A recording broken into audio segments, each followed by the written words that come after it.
Hello, I'm Javier Hakeem, and this is Harking Back, a podcast about the pop culture of a lifetime. Whose life? Mine. I'm going back through every year of being alive and finding out what was going on in that year. We have made it through the 90s. We are looking at the year 2000. Holy shit, we were in the future, baby. There used to be a program when I was a kid. It was called Beyond 2000, and it was like about new products that would come out that would be coming out at that time, and we're going to be the future of whatever was going to be, like still huge monitors and ugly clunky buttons and like ridiculous modes of transport. I remember there was one where there was like a suitcase go-kart, like it made like a check-in bag size suitcase, and it would unfold and then it would pop out some wheels, and I was like, well, it's just a go-kart inside the suitcase. There's zero room for any other baggage. So just for people that need a go-kart to be purely portable, which if you think about it, all go-karts are, right? Anyway, so yeah, to get to the year 2000 and also to have nothing happen after Y2K, for all the clocks tick over and everyone just go, oh, that's it. Some people spent so much money to insure against Y2K. And that would have been the easiest buck some people would have made. Who knows? Some people might have thought it was sincerely going to happen. But anyway, that was funny that it was a huge scare that everyone was waiting for. And in a second, we all went, oh, okay, we're fine. We're fine. Literally a second. This is the 2000. I was the year of 2000. It's always easy to remember for me because that's what it is, right? The year of your last year of high school. That's the year you are of high school, right? Year of 2000. We felt pretty good about that. I don't know. Would you prefer to be year of 99 or year of 2000? Just purely on what sounds better. I don't care. We got 2000, so I felt pretty good about that. Personally, I quite enjoyed my last year of high school. We could, as seniors, even though we never called ourselves seniors, because if anyone had called themselves a senior, we'd be like, oh, mate, get back in your American high school movie. Piss off. We were seventh formers. We could wear what we wanted to school. We didn't have to wear uniform anymore. And I think I wore cargo pants, a t-shirt, and an open shirt like I was being paid to. Like I was very much an extra from any high school movie. Yeah, and I realized I did just diss high school American movies, and I was dressing like I was in them. I think I had like one pair of kind of Converse, slightly skateboardy style shoes, even though I didn't skateboard. And I wore those to death, and I just said, can I just get the same ones again? Because I just like them. Such was my fashion sense and sensibilities. Yeah, it was quite fun doing that. Well, what did I do? I remember I did calculus, and our calculus teacher was this guy, Mr. Wilkes, I think, and he was great. Mr. Wilkes was always late, and like he was out of breath the entire time. He would arrive like he just had news, like devastating news to give us, but did not have the breath to tell us. He would just come in late and just get into the doorway, and he'd stop after he got like a step in, like a little, oh, I made it. And he'd look like he was about to tell us like, the school's on fire, you've got to go. But then he'd just like waddle over to his desk and slump down, and then he'd always slump down, and then remember he'd have to get up to write something on the board, and you could see his brain go, fuck, I've got to get up again. Anyway, he was a very good teacher, and he made calculus very accessible and understandable for all of us. But he would fall asleep, so he'd set aside the exercise, and the amount of times he'd fall asleep, you'd just be starting to do your exercise, and then suddenly you just hear this, that really kind of like really level one snoring. And I remember one time a kid was going to the toilet. He said, I'm going to the bathroom. And Mr. Wilkes said, which toilet are you going to? And we were like, what? And he goes, oh, just the one downstairs. He goes, is that the one by the vending machine? He goes, yeah. And he goes, gives him $1 and he goes, hey, give me a Coke. I love Mr. Wilkes. What else did I do? I studied classics in seventh form. I loved classics. Would we study stuff like the Aeneid, the origins of Troy, Greek and Roman mythology. Loved it.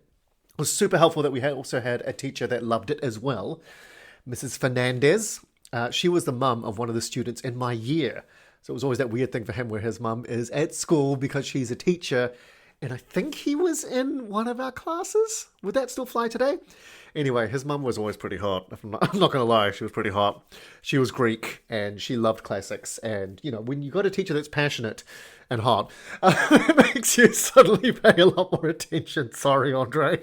Yeah, sorry, mate, your mum was hot. What can I say? Look, it was no surprise. It was no surprise. Andre was a nice guy, but sometimes you can see him snap, and it's that kind of snap that only happens when you have to say, "Look, everyone, just stop getting off on my mum." Sorry, mate. We had study periods in the last year of high school. This was times where you didn't have to be anywhere. So it was called hey, study, go somewhere and study. You're seventh former, you're big, responsible senior member of the school, and we just go hang out with your friends somewhere. They were pretty cool. Study period. When you got study period, this is when you formed new friendships. It was great. I had a new girlfriend from the previous year. I'd done a play in high school, and we had to kiss in the play. It was Terry Pratchett's Weird Sisters, and I played the fool. I literally played the fool, and we had to kiss in the play. And in the play, we had to kiss twice because it was at the end. We kiss at the end of the first half, and then it goes to intermission, and then it kind of picks up again. So we kind of have to kiss to end the first half, and then start the second half with the kiss. So I got to kiss her twice every night, and yeah, that kind of helps. Anyway, at the last night after party, we kind of hooked up a little bit and then became a bit of a couple. For a long time, I will say. Anyway, we're on and off. Anyway, she'll come into play again later, I'm sure. Also, I remember I wrote my first bit of stand-up, I think in seventh form. I was starting to get into a lot of comedy, like Jerry Seinfeld, and watching all these one-night stand comedians. I found them fascinating. And I remember one night, I couldn't sleep for whatever reason, and I ended up getting up at about 2 a.m. with just these ideas in my head. And I got a piece of paper, and I just remember I wrote about 2.5 pages, just without stopping, and I just had this sudden urge to what if I did some of this in the school talent show? And that's where it stopped. Thank God. All right, because I am so happy that I did not do this. It absolutely would have been the wrong time to do it. I mean, it's so many reasons. And if you were just listening to that going, oh God, he didn't do his first bit of stand-up at his high school talent show, did he? No, thank fuck I did not. Not if anyone wants to do it out there. I'm not going to stop you. I've totally just stopped you by saying that now. But if you want to go for it, go for it. You just have more confidence than I do. Just at the time, it was no. Even these days when you perform for teenagers who are mostly in high school, if I'm performing for teenagers, they are genetically engineered to not find anything you do amusing or impressive unless you absolutely are nailing it. And even then, you will only elicit the smallest of reactions. And I've actively seen teenagers laugh out loud and then realize they're laughing out loud and then come and clam up again. They are so hard to get because they're still vulnerable. They're still finding out who they are and everything. And especially some adult, some ancient man of his 40s trying to do something that appeals to you. Oh, how lame is that? So I'm so happy I didn't do any of that. Right, let's get into more things that are outside of my life, because it was, believe it or not, Javier, there were things happening in the world that were not involved with you. What happened in Britain in 2000? In 2000, the first thing that came up when I looked at 2000 was Jennifer Lopez wore this green Versace dress to the Grammys, and the world lost their minds because her titties were almost out, I think was the main controversy. Not that, or partly it would have been that oh my God, she's not a spring chicken, but she looks amazing. By the way, Jennifer Lopez still looks amazing in 2024, and this is 24 years ago I'm talking about right now. In 2000, everyone was going, how is she looking so good? Wait, give it 2.5 more decades and you'll still be wondering. Jennifer Lopez is a goddamn legend. She's an accomplished singer, a pop star, actress who I remember hearing a podcast or an interview with someone an interview with Matthew McConaughey. And he was talking about working with Jennifer Lopez. And he said the consistency of this woman, the work ethic of this woman, Jennifer Lopez, was unreal. She had done the prep and he was first take is 47 seconds. Second take is 46 seconds. take number 3 is 47 seconds again. Like, he was just saying she just turns up ready to work. Well done to you, Jennifer Lopez, and still in 2024 looks incredible. If you remember the dress,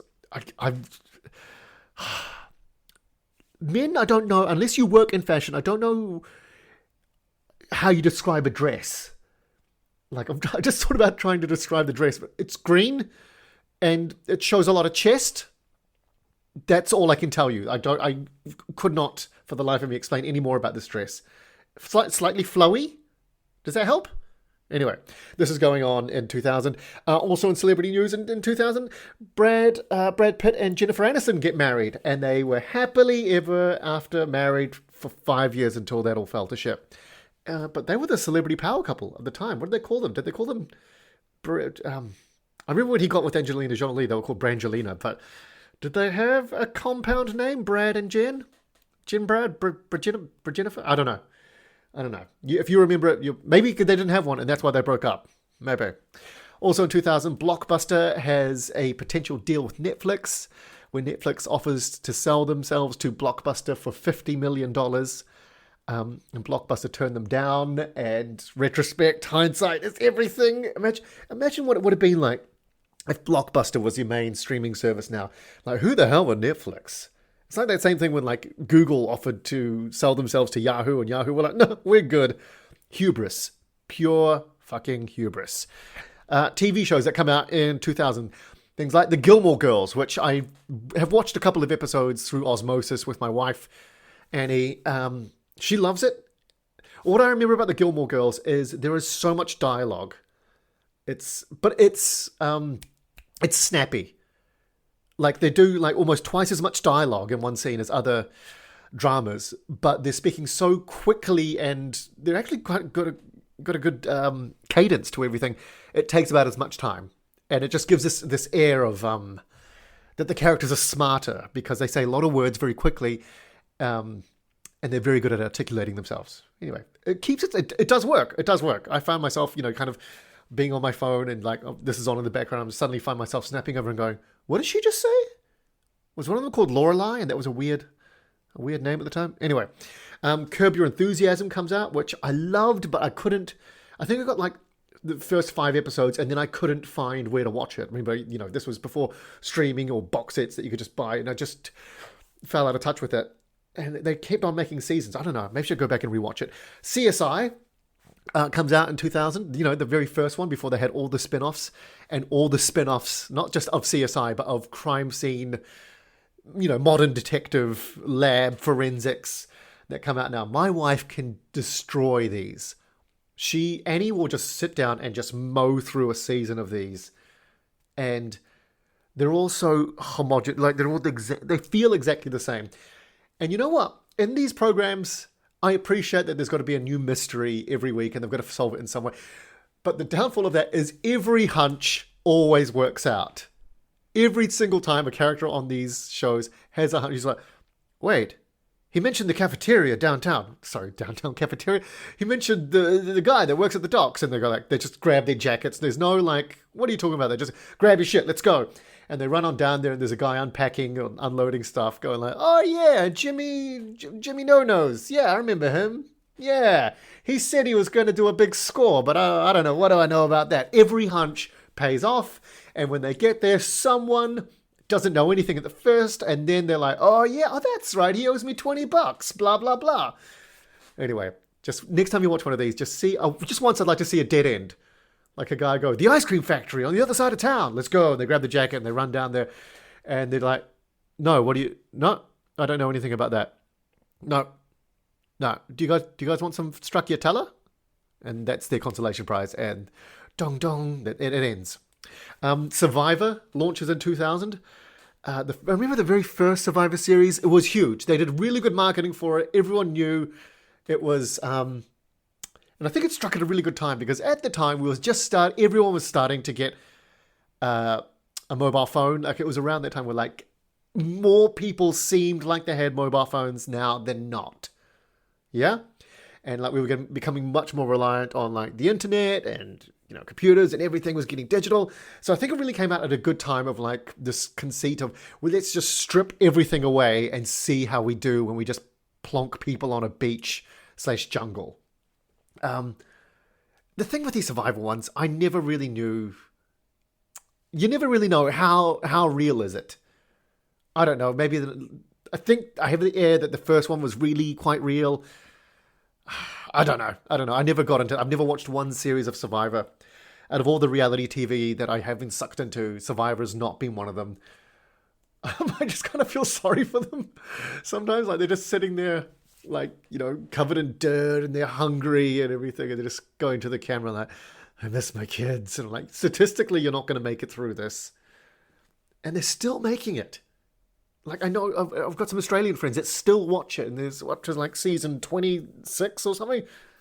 The money still can't be that good, right? Can't be $1 million still, can it? Anyway, I think there's going to be a time where there's been so many people on reality TV shows. I remember I used to have a joke about I wrote a little joke about something like a little while in the future. It's not going to be like where have you worked. It's going to be what reality TV show have you been on? What were you a contestant on? What would you want to go on? If you had to, like, it's kind of like jury service. Yep, you must be a contestant on a reality TV show. Gladiators looks like fun. Something like Ninja Warrior. I mean, I'd get 2 steps and die, but yeah, if I had to choose one, yeah, something like that. Let's have a look at the video games that came out in 2000. Huge game that comes out in 2000. You might have heard about it. It's a little game called The Sims, or The Virtual Doll's House. I think it says a lot about us as people that we have this game where we can play God and create people, and we're in charge of their happiness. And pretty much all you hear about this game is the exhaustive length that people have gone to make their Sims' lives a living hell. I remember I played this for a little bit. I didn't quite get into it. I don't think I knew what I wanted to do. And also, the very first one was quite basic compared to what you can do now, right? I remember there was this girl that a friend of mine and I were friends with, and it came to pass that she had made, like, us in The Sims, like the us 3 as a family in The Sims, and like she talked about our daily routines and lives. And it was the first time it was a little like, okay, that's not weird at all. Totally is weird at the time. I don't know. I mean, do people do it now? I don't. I remember it being a red flag. I mean, I looked into some of the things that people have done to their Sims because we're human and we can do this. And what depths of depravity do we go to? Things like people trapping their Sims in their houses without doors so they can't leave, and they go insane as a prisoner in their own house, that sort of thing. And no toilet as well, so the house starts filling up their own crap, literally. This one guy, to get a better house, he would find the nicest house on the street and have his Sim have an affair with the wife and make her get a divorce and then move in and kick her out. Another guy killed his Sim by drowning them in a pool because he didn't provide an exit out of the pool, and then made everyone turn up to their funeral in swimwear. Well played, well played. And I'm sure this is like, years ago. I'm sure this, I would love to hear the stories. There's got to be an almanac somewhere on the internet of the horrible deaths that Sims have had. I wonder if this company, they know deep down, like they kind of sell it as this game of like, hey, you can have a Sim and control their lives and their family and guide them to happiness any which way you want, yeah? But they're really going, hey, here are all these ways we can get you to do freaky, kinky shit in a way that, you can become the ultimate voyeur and orchestrate whatever kind of crazy... I mean, all I'm saying is the number of sex parties in The Sims must be more than any of us could even fathom. And I stand by that.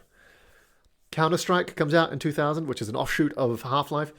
Counter-Strike is super popular still today, and it's barely changed. I mean, I played a game of it a little while ago. It's not changed at all. It might have the most toxic chat I've ever heard in any online game. I remember we didn't... in New Zealand, when we left in 2010, and just then maybe internet packages were getting good enough to be able to play people online in New Zealand. Or you had to, and before that, you had to buy like the premium service. Got to the UK, and the basic broadband package was good enough to play online games with. I'd never played online games before, and I was like, holy shit, this is a new world. I'm playing actual other people at like football or Battlefield or something like this. So when I started playing this, you also get the voice chat. And I remember, you're just chatting shit back and forth. And Annie would listen to it. She'd go, what is going on in this chat? I'm like, babe, you don't know what they're saying to me. Counter-Strike, without a doubt, has the most toxic chat I've ever heard out of all these games. Like, genuinely unrepeatable things.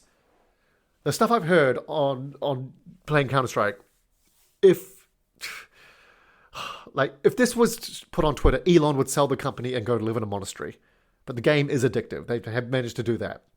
And if you played Counter-Strike, you know exactly what I'm talking about. Tony Hawk's Pro Skater 2 comes out in 2000. And if there was ever a game that weed was created for, it's this game. I remember almost every house party I went to around this time, there would be a room away from, slightly away from the party, down the hall, with about 5 guys blazed out of their minds watching one of them play this game. I never played it. Skateboarding did nothing really for me at the time, although a lot of my friends were into skateboarding. I just found them skateboards really loud, and skateboarding to me seemed like more people falling than actual skateboarding, 90% of the media around skateboarding was, the top 10% was people breaking records or pulling off another spin on a trick that had never been done before. And the other 90% was people breaking their bones whilst attempting tricks. And I just, the 90% of the media is that I couldn't understand why anyone would get into it. I mean, if aliens had come down to Earth and saw these skateboarding videos, they would assume that this is some sort of punishment for humans, right? What else comes out in 2000?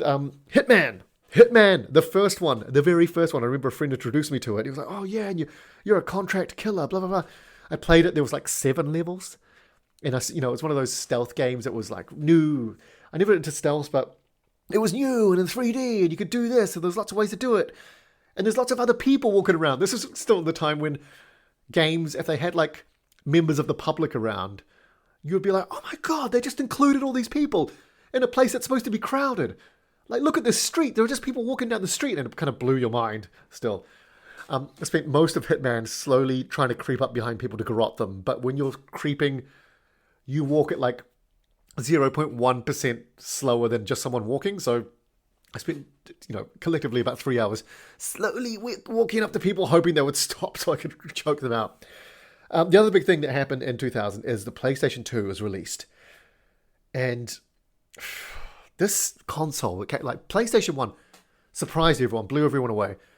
So PlayStation 2 comes out. Not only is everyone so in anticipation of this console coming out, it comes out and exceeds everyone's expectations.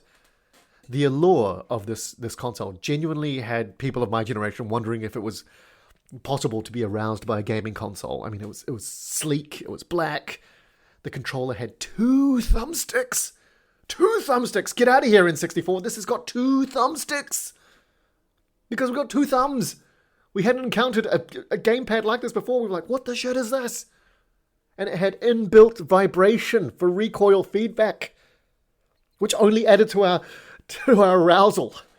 It was a DVD player too. Checkmate! Why would you not buy this? I didn't buy it. Why did you? I wasn't allowed. Why would you not buy this? It was a 128-bit console. That was just mind-blowing. Mega Drive was 16-bit.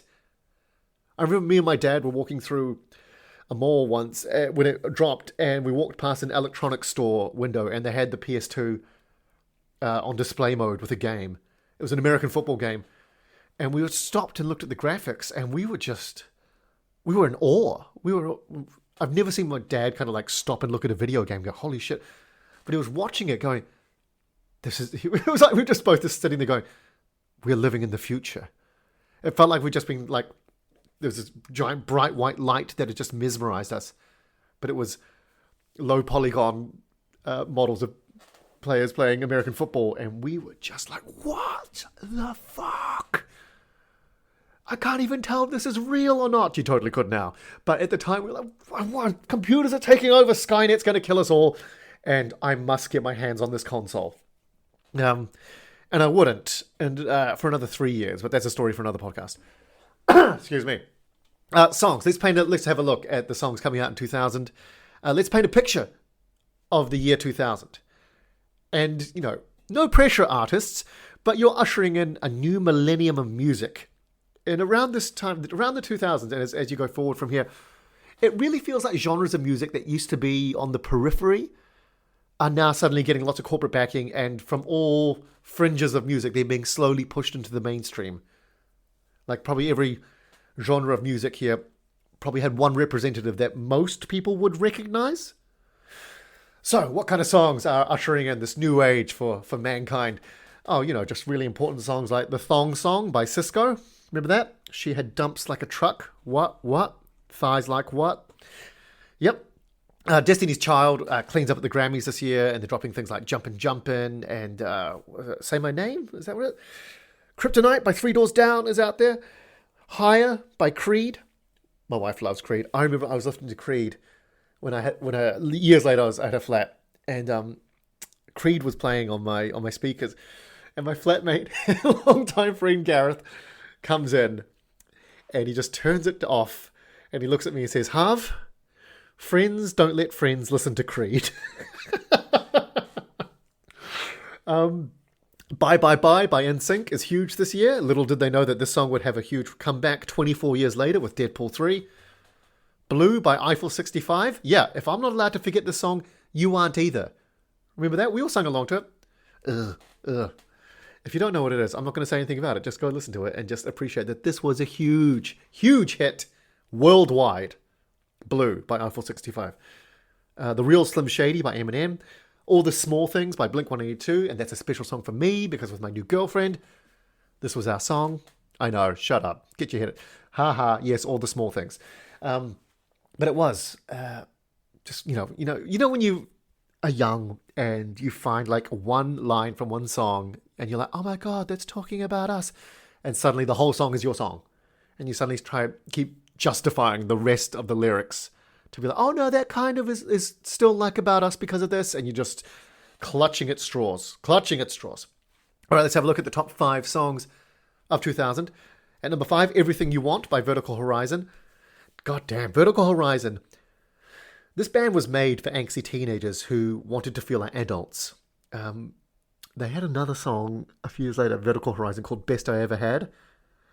And during one of my breakups with this girlfriend, I remember listening to that, and the chorus went like, "It's not so bad, you're only the best I've ever had." But this really lamenty, woe is me, play this at a funeral kind of song. And I was like, this song is speaking to me. And this is equally not quite as angsty, but like Everything You Want is about a girl kind of friend-zoning a guy. Like the chorus is like, he's everything you want, he's everything you need. He's everything inside of you that you wish you could be. He says all the right things at exactly the right time, but he means nothing to you and you don't know why. I still remember those lyrics because this was the song that you would listen to when a girl is not into you and like you feel like she's not really looking at you. And why isn't she liking me? And why is she liking that guy? Because that's just the way it goes. All right. This is a song for when you're starting to consider becoming an incel. Surely. At number 4, there was a song called I Want to Know by Joe. Didn't know the song. It's an R&B song again, like one of those like, girl, I want to know what turns you on and everything. I love that this guy's his name is Joe. That's it. Please welcome Joe. Hey, it's me, Joe. Number 3 is Maria Maria by Santana. Yes, and I did want to pronounce it properly. Maria Maria. That one. And at number 2 is Smooth, also by Santana. I just want to point out here that in the year 2000, the number 3 and the number 2 song from the Billboard charts are both by the same artist, Santana/band. Santana recorded his band's first album in 1969. Okay, in 69... 31 years later, he's got not one but 2 songs that are in the top 5 of this year. This off his 18th album. The guy's a goddamn legend. Carlos Santana. 18th album. Most bands will struggle to get 18 songs together. Get those produced. This guy's on his 18th album. Fucking legend. Just like Cher. Was it last year or the year before? Anyway. And at number 1, Breathe by Faith Hill. The country music song, not to be confused by with Breathe by The Prodigy, which is great. A little bit of music roulette there. Just, Alexa, play Breathe. See what she comes up with. So yeah, the top 5 don't really, I mean, apart from the Santana ones, I don't know. Music it feels to me like music is all over the show in the 2000s. Maybe it's because I think we're starting to get more avenues of how to listen to music. We're getting much more control of, you could always buy CDs you wanted, but we're now starting to listen to music digitally on our computers. We're starting to do MP3 players. The iPod, when did that come? I don't think the iPod's come out yet. Some people might be going, yeah, you missed it by years. But what I'm saying is, like, before we were very much at the mercy of like what they're playing on MTV or what they're playing on the radio or what you have been able to afford to buy. So probably only the bands or songs you'll really want to invest in. Whereas now, you casually have a bit more control about what you listen to. I want to download that. I want to stream that. I want, So I think this is where people's individual tastes are coming to the forefront more. And we're starting to get a much more eclectic feel of the music industry or what's going on in the mainstream. That's my analysis there of music in the year 2000. Let's have a look at movies. Movies. What comes out in 2000? A whole bunch. I could have gone through a whole bunch because invoking so many memories. But things like Gone in 60 Seconds comes out in 2000, which was the last real 90s movie made, despite coming out in 2000. I mean, it's got Nicolas Cage, peak Nicolas Cage, just that bit where they're about to go on the car stealing heist, and he's like, all right, hold on. And he kind of waves his fingers in the air like he's feeling the vibes. He's like, okay, let's go. And it's got Angelina Jolie with peroxide blonde hair. And every guy was like, peroxide blonde is now the hottest thing ever. Eric and Brockovich comes out in this year, which is one of Annie's favourite movies, because it's got one of Annie's favourite actresses, Julia Roberts, who spends 90% of this movie justifiably pissed off at people, and she won an Oscar for it. Legend. The Emperor's New Groove comes out in 2000. This absolutely underrated Disney animated hit is so funny. I only watched this as an adult, and I laughed my ass off. Excuse me, my voice is a little bit weirder. I laughed my ass off watching this movie. It's got David Spade and John Goodman. The dude, I always forget the guy that plays Crunk. He played the Tick in live action, and he's in Men in Black too. Anyway, the voice cast in this is fantastic. The jokes are amazing. The story's good. The humor in it, it's so very funny. So many great throwaway jokes in here. It's very good. If you've not watched it, check it out. One of the biggest movies of this year is How the Grinch Stole Christmas. This is the one with Jim Carrey. A couple of years ago, my daughter was going to like a school cinema day because of school holidays. And they said they were going to go to the movies to watch The Grinch. And it was the 2018 Benedict Cumberbatch animated Grinch, which is a lot easier. I thought it was the Jim Carrey one. And I remember thinking like, I think he was a bit scary in that one. So I thought, let's watch a little bit of it just to prepare her so she doesn't sit down and freak out in the movie theater. Because, again, the benchmark for what my daughter finds scary in movies is paper thin. The example I always use is she came in, she was watching Finding Nemo. She comes in, she goes, Daddy, it's gotten scary. I'm like, what's gotten scary? The movie Finding Nemo. What's happened? She goes, there's a dentist. And I went, oh, are you shitting me? Anyway, so we sit down to watch How the Grinch Stole Christmas. And this is the reason they don't do any more live action Dr. Seuss, surely. I mean, they tried again with the Cat in the Hat, and that was the real nail in the coffin. Anyway, How the Grinch Stole Christmas, everything just looks a bit uncanny valley. And then Jim Carrey's Grinch is pure nightmare fuel. And he comes on the screen, and my daughter immediately tenses up. And he's very unlikable at the start of the story. And I can see the horror in her face. And I'm like, maybe he's just really misunderstood. And I bet he's got a good heart underneath it all. And I bet by the end of the movie, and she's just like, no. And I'm just, at this point, forcing her to watch 30 seconds more. And then I can feel her go, she literally says, Daddy, please, no. And I'm like, oh, fuck's sake. Okay, I have to turn this off now. Go back and watch it and let me know if you. Some people might have loved it. But it was, in retrospect, very grotesque. Anyway, what else comes out? American Psycho. Woof. who apparently the book, like if you've watched American Psycho, you know how crazy violent it gets. Apparently the book is worse. I've got a friend, Dan B, and he was always like my litmus test. He was kind of like always into like kind of the more gothic-y kind of artistic. Like if anyone was going to handle a super violent something, it would be him. He told me that he had to stop reading this book because it just got too much. And I was like, holy shit. If you're kind of like buy-in goth friend, if it's too much for them, it's too much for me. Anyway, American Psycho comes out. Apparently Christian Bale they had cast someone else in the part, and they notified him, and he just went, no, I'm playing him. I'm turning up to set. I'm playing him. And just through some weird, because the director wanted him as well, and I don't know if he wore the other guy down, or the other guy said, no, this is not cool, or the studio caved in, or there were scheduling differences, but the story goes that Christian Bale was told, you didn't get the part, and he just went, no, I am playing the part, so I will see you at set on Monday. Like a proper psychopath. Well done. Good method acting. Crouching Tiger, Hidden Dragon comes out in 2000. I don't know why this got as much exposure as it did, but I'm really glad it did. I mean, it just reminded, if anything, hey guys, other countries make movies, right? Right? I hated wire work in martial arts movies. Hated it. But, especially when it's, if it's done in something like The Matrix, they had a justification for it. They can bend reality. But when it used to best be like, they are a kung fu master and they've just managed to be so good at kung fu they can fly through I was like, nah, fuck off. But this movie, I didn't mind it so much. I guess it kind of leaned into like, this is a beautifully artistic, almost dreamlike representation of legends. I don't know, fine. I think I was just happy to have a martial arts movie be in the public eye, and I was able to like just waive my usual contractual obligation to hate wire work just for the sake of people liking martial arts movies. It was good. It was very good. Remember, it had Zhang Ji. Remember when she was a thing?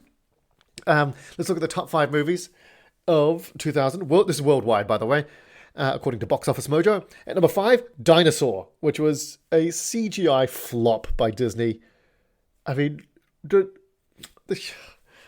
fact that they just called it Dinosaur. Come on, give us more.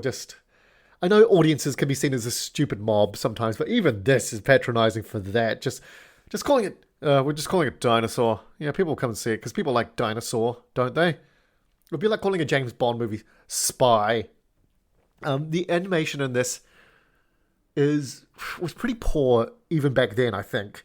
And watch a trailer of it or scene of it now. It's almost unwatchable, and I feel bad because I know there would have been a shitload of people working on it. That was around the time people were like, okay, we're looking at how fur moves in wind. That was huge back then. Like, and to have the computers that could do like a monkey character or something that has fur and make it look believable. They didn't. But yeah, the animation's not great.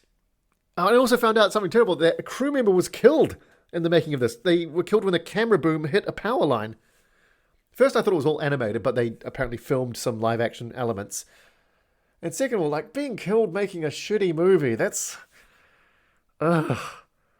Not only do you, every time you hear about this movie, you got to think about, it's a terrible movie, but also, like, a family member died making this piece of shit. Anyway, I feel sorry. I feel very bad calling it a piece of shit. I shouldn't be so dismissive about bad movies. Even bad movies had people work very hard on them. I wonder if when they watch it, they were like, yes, I worked so hard on this, and they watch it, and they go, oh my God, what the hell have I done? Number 4 was a movie, What Women Want. Do you remember this with Mel Gibson? It's a movie where a man gets the ability to hear a woman's thoughts, and it's Mel Gibson kind of sleazing on everyone, and their thoughts are not just the whole time through. Helen Hunt is in this as well. She plays the other lead. She's still an A-lister at this point. They made it. They made a remake of this a few years ago, and it came and went very, very quietly. Where it was the opposite, where a woman gains the ability to hear a man's thoughts, and yes, it probably is as horrendous as you think. What do they? I mean, unless any time she stood next to a man and he wasn't going, I'm hungry, I'm horny, I'm sleepy, I'm hungry, I'm horny, I'm sleepy, hungry, I'm sleepy, now I'm hungry, horny. If it's not that, it's just absolutely unbelievable. Number 3, Castaway. I never saw it. Add this to my list of movies that... What? You've never seen that? Yep, Castaway is one of them. But I know... I feel like I know everything about it. And I know that he was a FedEx dude, plane crash, that he doesn't talk for like the first half hour of the movie. Helen Hunt is his wife, who's moved on when he comes back and sees her. And he has an amazing relationship with Wilson, the volleyball. Apparently it's Tom Hanks's best acting. I don't know. I never felt like drawn to watch it because I feel like there's going to be zero surprises in it for me now. Okay. Number 2, Gladiator. Remember that? Russell Crowe, one of the last great historical epics. And you could tell this is around the time they started making good historical epics again because the costumes were dirty. And we were like, oh, these look lived in. They must have done a lot of research on this. That bit where Russell Crowe like single-handedly takes out an entire arena of gladiators. And then he's like looking at the crowd going, are you not entertained? Are you not entertained? The amount of comedians that have been at shitty gigs and will come back and each one will go out and die one by one. And then they come back into the green room and we all just kind of list off the terrible situations and aspects of this gig. And then one of us will go, are you not entertained? It always makes me laugh. It really does. And then number 1, Mission Impossible 2. How is this number 1? How is this number 1? This is, by the way, again, this is worldwide stats. It's Mission Impossible number 2. Mission Impossible 1 didn't do... Like, it did well, but, like... Number 2... And if you are only familiar... By the way, number 2 is the... Let's call it rebellious child of the Mission Impossible franchise. Because if you are only familiar with the tail end of the Mission Impossible franchise, say, like, from Ghost Protocol onwards... I beg you to go back and watch this one. Talk about a franchise that took 3 movies to find its feet. The first one was very convoluted. Like, what is going... Who's double-crossing who? What do you actually want? What's happened here? Number 2 is just batshit crazy because the themes... Okay, Tom Cruise has long hair. They decided to give him long hair in this. The theme song is done by Limp Bizkit, and it's directed by John Woo. And off those pieces of information alone, the movie is everything you would imagine it to be. From Limp Bizkit and John Woo together, go nuts. Go. Directing Tom Cruise on like the stunts in this are just almost laughable. Like the level of action that they've said they can let themselves get away with. I mean, it's slow motion is not always your friend, John Woo, especially when you're doing motorcycle jousts, gunfights, and explosions. I mean, it's something. It's something. Do you know what it feels? It feels like if you gave a 12-year-old a budget and a camera, and they said, "Tell John what you want to happen in this movie," and John Woo just went, "That's what I was gonna do." That's what Mission Impossible 2 is. It belongs in a museum of sorts, if you will. Interesting bit of trivia. About our number 1 and number 2 movies is actors in these were both offered the part of Wolverine in X-Men, which is what I'm about to talk about because Dougray Scott, who played the villain in Mission Impossible 2, was offered the part of Wolverine, but he couldn't take it because of reshoots, I think he had to do with Mission Impossible 2, which, I mean, to this day, he must be going, motherfucker! He's Scottish. You can clearly tell from my perfect Scottish accent. And then they offered it to Russell Crowe. And he didn't know anything about the part. And in an interview, I saw him say, well, I've just done Gladiator. And in that, my character has a wolf for a pet. I mean, if you remember, at the start of the movie, he's got a wolf for a pet that's very, like, in it for 30 seconds. And then he said, and then I got offered to play this Wolverine character. And I just didn't want to be typecast as the wolf guy. This is why you have to have people brief you about especially hugely popular IPs. Anyway, so he says to them, I'm going to pass on it, but I've got a mate, Hugh Jackman, who, by the way, no one knows about right now. You should offer him the part or get him to audition. I mean, not that Dougray Scott was incredibly well known, but Russell Crowe, clearly an A-lister. They offered them Wolverine, and then they just... I don't know how many other actors they were looking at to play Wolverine, but Hugh Jackman ends up getting it. And I think in retrospect, it was probably a good idea to go with an unknown because Wolverine was just the character everyone loved. He was the most recognizable and famous X-Man. And if they're going to do an X-Men movie, which they did in 2000, it actually came at number 6, but they did do an X-Men movie, and the most famous X-Man they get to is played by Hugh Grant. And especially, not Hugh Grant, not Hugh Grant. Oh shit. Hugh Jackman. Oh, I really hope there is a parallel universe where Hugh Grant plays Wolverine. I'm terribly sorry, but I'm gonna have to kill you now. Oh man, I would pay money to see 2000s, early 2000s Hugh Grant play Wolverine. Oh shit. And he'd have to do his Mickey Blue Eyes impersonation to play him. Oh Jesus, sorry. Okay, let me get back on track. Here. So yeah, they get Hugh Jackman to play Wolverine, and the cast of X-Men was pretty star-studded. I mean, you've got Patrick Stewart, you got Ian McKellen, you got Halle Berry, you got Ray Park, who's just come off the back of Episode 1 fame. They did a really great job. You know, they got Anna Paquin in there for New Zealanders, who plays Rogue. She won an Oscar when she was 13 for the piano. Go watch her acceptance speech. She just gets up there and just starts heavy breathing into the mic. It's great. And we were really, by the way, X-Men, there were so many fans because it feels weird to remember that at this time, X-Men were the Marvel frontmen. Like, they were the big sellers. X-Men were the most popular by far, and the Avengers were the B team, the Who. And we were really in anticipation of like, okay, they're making a live action X-Men. And then after we'd seen what had happened with like Batman going through to Batman Forever and Batman and Robin and looking at the train wreck that was, we were like, oh God, please just treat it seriously. Treat it seriously. We were scared. And the fact they took it seriously and almost went the total opposite and put them all in black leather instead of their colourful 90s costumes from the comics. And they did a great job of keeping the team small because the team and the comics had gotten so bloated that even the biggest fans had trouble keeping up with the roster. It was good. It was good. You know, like looking back, it wasn't as fun as it could be. Like I think it took itself a little too seriously. But the things they got right was the powers they all got right. The casting was perfect. The relationship between Wolverine and Cyclops is absolutely fantastic. Like Hugh Jackman and James Marsden have it great. There's a bit at the end where they've got Mystique running around, the shapeshifter, so they don't know who's actually on their team, right? And Wolverine and Cyclops are being kind of like at each other's throats the whole movie.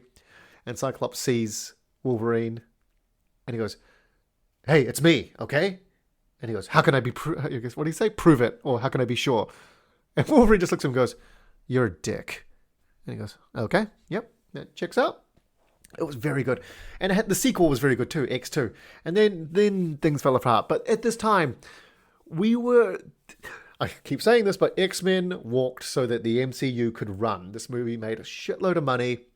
It was critically and commercially successful. We were all really happy with it. We were like, yes, a superhero movie that is for superhero fans. It wasn't trying to pander and change everything to just get more toy sales. It was so good. So good. Let's have a look at what was the Times Person of the Year. Times Person of the Year was George W. Bush. George W. Bush used to get the piss taken out of him so much for like the stupid things he said. Right? Do you remember his whole like, fool me once, shame on me. Shame on you. You can't fool me twice, right? That sort of thing. And like the media went to town on him. And compared with Trump, he was the most presidential, well-spoken, literary genius. The amount of shit that comes out of this orange meatball's face. Oh, God. Anyway, Times Person of the Year is George W. Bush. Why? I don't know. I don't care anymore. I don't care. Times is so political. This was going to be a fun little segment on the podcast, and now I've kind of committed to it. and now it's there, and I don't know enough about politics to kind of give you any sort of backstory or any context. All I can tell you is he won. What was going on in my life other than last year of high school? I started doing improv. And I loved it. A group that I met through the play where I got my new girlfriend, they were doing the improv and they were like, you should come and do this. We think you'd be really good at it and you'd enjoy it. And I did enjoy it. I really did. We did the high school competition at the time in Christchurch, New Zealand. The Court Theatre, the professional theatre in Christchurch, they would have a show on late night Friday nights. It was at 11 o'clock at night. And it was an improv show. It was called Scared Scriptless. And it was run by the Court Jesters. This was the company of improvisers that the court had hired to put on these shows. And, at the time, we weren't, you weren't old enough to go out. You were either going to a party or the movies, or you could go to Scared Scriptless. And this is like pretty much the only live comedy show you could go to as a high school student and feel like, A, it's really funny, and B, you're watching, this was cool. The jesters were cool. They're comedians, they're improvisers. Look how quick they are. Look how funny they are. They could swear up there. What the fuck? So they ran a high school competition. So high school teams would enter their teams and they would go through and they would do heats on Sundays, and then they'd whittle it down. So you might end up doing 3 shows, like heats, semis, final. And we did it for 2 years. And, oh man, I wanted to be a jester so much. And what they did is, at the end of every year of high school competitions, they handpicked some members of high school teams to come and do a little bit of training with them, a little bit of rehearsal with them, and they would invite them to play in a Scared Scriptless show where they would do a format called Maestro. We have about 15 people, 15 improvisers, and they whittle it down a bit like Scene Survivor sort of thing. Imagine like Theatre Survivor, Improv Survivor, until you get one. Right? And I was chosen to go train with the jesters. I was like, oh my God, I can't believe this. I was in the competition. My friends came along. It was packed out. I was doing improv on a professional stage at 11 o'clock at night. And I won. I won the thing. And I was like, holy shit, because then they would choose some people from that show to be apprentice jesters, to become the next generation of jesters that would train up and do this for reals. And I won it. And I was like, I don't want to get my hopes up, but maybe I'm a jester. And then I didn't get chosen. My other friends did. In fact, quite a lot of them. And there was a bit of a phone around when it was announced. And I remember getting calls from some of them and them saying, oh, so I'm in and so-and-so's in and you're in, right? And I was like, no, I'm not. I didn't get it. And they were like, what? And I remember afterwards, I was absolutely heartbroken because, I just started loving this improv thing, and I was like, I think I'm good at this, and I love it, and I think I'm good at it because I love it, and I got chosen to do this thing, and I won this thing, and all my other friends are getting this, and they're going to get that opportunity, and that door is shut in my face now. And I remember I was moping in my bedroom, just lying there, and my dad came in and asked me what's wrong, which, by the way, he's never done since. And I told him I didn't get chosen, and he said to me, you know what, this sucks right now, but I bet you it's going to lead to something better. I bet you the thing you get in the future, you would have traded this for, this moment right now. And I was like, you don't know, Dad, it's improv. And looking back, in retrospect, it's amazing that him and my mum were able to have any empathy for me, because they'd survived a natural disaster and fled a civil war and got out with their lives and moved across the world. And the biggest trauma in their son's life is essentially him going, I didn't get into clown school. Do you know how hard that is for me? And him going, yes, I can imagine how that would upturn your life. Let me console you. But it turns out he was right. He was right, because a little while down the track, something did happen with the jesters that turned things around. And I would have absolutely taken what I ended up getting rather than that opportunity then. But I will tell you that another time. Thank you so much for listening. I've had a ball doing this. This was the year 2000. Oh my God, things start getting cringy and real now. We made it to the 2000s. Thanks to everyone who's listening. I'll catch you guys next time. See you later. Bye. It's time to hop back with Hawking.